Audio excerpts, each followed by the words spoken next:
శివరాత్రి రోజు స్త్రీలు ఆచరించవలసిన పూజా విధానం ఏ విధంగానో ఇప్పుడు నా వీడియో ద్వారా మీకు తెలియజేయబోతున్నాను. నమస్కారం అండి, క్రియేటివ్ సరిత.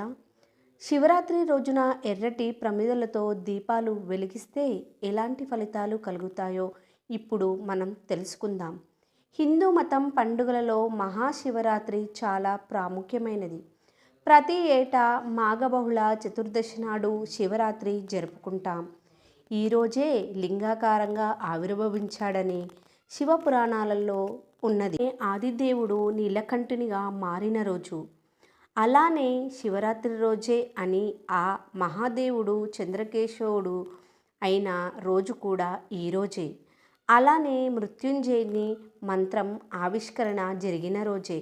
అదేవిధంగా పరమేశ్వరునికి కూడా పార్వతితో వివాహం అయిన రోజే మహాశివరాత్రి రోజు అని పురాణాలు చెబుతున్నాయి.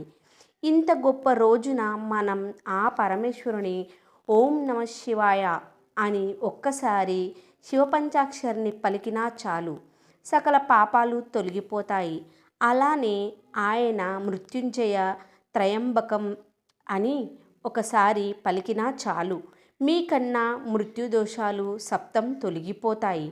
అయితే ఈరోజు శివరాత్రి రోజున ఎర్రటి ప్రమిదలలో దీపాలు వెలిగిస్తే ఎలాంటి ఫలితాలు కలుగుతాయో తెలుసుకుందాం. శుచిగా స్నానం చేసి మంచి వస్త్రాలను ధరించి ఆ రోజు సాయంత్రం ప్రదోష సమయంలో అంటే 6 గంటల ప్రాంతంలో పుణ్యస్త్రీలు ఎర్రటి పూలను శిరస్సున ధరించి నుదుటిన కుంకుమ బొట్టు పెట్టుకొని ఎర్రటి ప్రమిదలు దీపారాధనను సిద్ధం చేసుకోవాలి. దగ్గర ఉంటే మెడలో మీకు నచ్చిన రుద్రాక్షను ధరించాలి. ఆ తరువాత మీ పూజా మందిరంలో శివపార్వతుల ఇద్దరికి గంధము కుంకుమ సమర్పించి తాంబూలంను సమర్పించాలి. అటు పిమ్మట 2 ఎర్రటి ప్రమిదలలో 2 వత్తులు కలిపి వేసి నువ్వుల నూనె వేసి ఆ దీపం యొక్క ముఖం పడమర దిక్కు చూసేటట్టుగా ఆ 2 దీపాలను వెలిగించాలి. ఆ తరువాత ఆ పార్వతీ పరమేశ్వరులను బిల్వపత్రాలతో పూజించాలి. ఈ దీపాలను వెలిగించి ఓం నమ శివాయ అని 108 సార్లు ధ్యానించే వారికి కైలాస ప్రాప్తం సిద్ధిస్తుంది అని విశ్వాసం.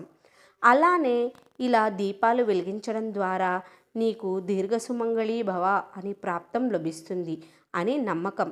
లేదా ఈ ఎర్రటి ప్రమిదలను తీసుకొని దూదితో 5 వత్తులు చేసి 5 ముఖాలుగా చేసుకొని నువ్వుల నూనె వేసి దీపాన్ని వెలిగించవచ్చు. ఈ విధముగా పంచహారతిగా వెలిగించే ఈ దీపాల ద్వారా సకల దేవగణాలను తృప్తి పరుస్తుంది అని పండితులు చెబుతున్నారు. శివరాత్రి రోజు సాయంత్రం కన్నెలు నిష్ఠతో శివునికి ఎర్రటి ప్రమిదలలో దీపాలు ముట్టిస్తే గుణవంతుడు అయిన భర్త లభిస్తాడు అని అంటారు. వివాహం అయిన స్త్రీలు ఈ దీపాలను వెలిగిస్తే దీర్ఘసుమంగళి ప్రాప్తం. కన్యలు ఈ దీపాలను వెలిగిస్తే వారి గుణవంతుడు అయినటువంటి భర్త లభిస్తాడు.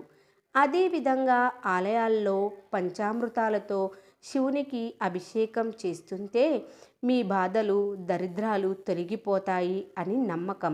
ఈ మహాశివరాత్రి రోజున ఆలయాల్లో శివ కళ్యాణము 108 బిందెలతో రుద్రాభిషేకం చేయిస్తే ఒక అశ్వమేధ యాగం చేసిన ఫలం లభిస్తుంది అని పురాణాలు వెల్లడిస్తున్నాయి.